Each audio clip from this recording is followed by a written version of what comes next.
ऊंट और सियार की कहानी। एक जंगल में ऊंट और सियार रहते थे। उस जंगल के पास ही तरबूजों का खेत था, लेकिन खेत और जंगल के बीच में एक नदी पड़ती थी।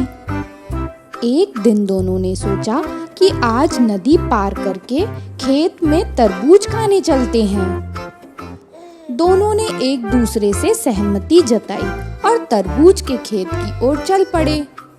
जैसे ही नदी के पास पहुंचे, सियार बोला, ऊंट भाई, तुम मुझे अपनी पीठ पर बिठा लो तो मैं भी नदी पार कर लूंगा। ऊंट ने सियार को अपनी पीठ पर बिठा लिया और थोड़ी ही देर में नदी पार करके खेत में पहुंच गए। जैसे ही वो खेत में पहुंचे तो उन्हें बड़े ही मीठे मीठे तरबूज खाने को मिले। दोनों तरबूज खाने में जुट गए, लेकिन थोड़ी ही देर बाद सियार का पेट भर गया और वो अजीबोगरीब आवाजें निकालने लगा। यह देख के ऊंट ने उसे ऐसा करने के लिए मना किया, लेकिन सियार ने उसकी एक ना सुनी और बोला, ऊंट भाई, खाने के बाद मैं ऐसा जरूर करता हूँ, मुझे तो हुक्की आ रही है। ऊंट ने कहा, अगर तुम ऐसा ही करते रहोगे तो खेत का मालिक आ जाएगा और हमारी पिटाई कर देगा। लेकिन सियार फिर भी चुप नहीं हुआ और ऐसे ही करता रहा। सियार की आवाज सुनकर खेत का मालिक आ गया।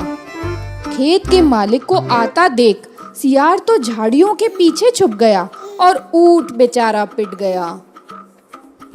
अब जब सियार और ऊंट की जंगल वापस जाने की बात आई तो सियार ऊंट के पास गया और ऊंट से बोला, भाई, तुम मुझे अपनी पीठ पर बैठा लो। ऊंट को भी अपना बदला लेने का मौका मिल गया। उसने सियार को अपनी पीठ पर बैठा लिया।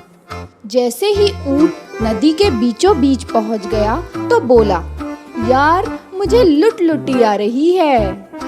खाना खाने के बाद मैं लेटता जरूर हूँ। जैसे ही ऊंट बैठने को हुआ तो सियार ने उससे कहा, अगर तुम बैठ जाओगे तो मैं डूब ही जाऊंगा, बस थोड़ी देर रुक जाओ। लेकिन अब ऊंट की बारी थी, इसलिए उसने भी सियार की एक ना सुनी और नदी में बैठ गया। जैसे ही ऊंट नदी में बैठा तो सियार डूब गया। तो बच्चों, इस कहानी से ये सीख मिलती है कि बड़े बूढ़े लोग कहते हैं कि हमें सबके साथ अच्छा व्यवहार करना चाहिए, क्योंकि जैसा हम करेंगे वैसा ही हमें मिलेगा।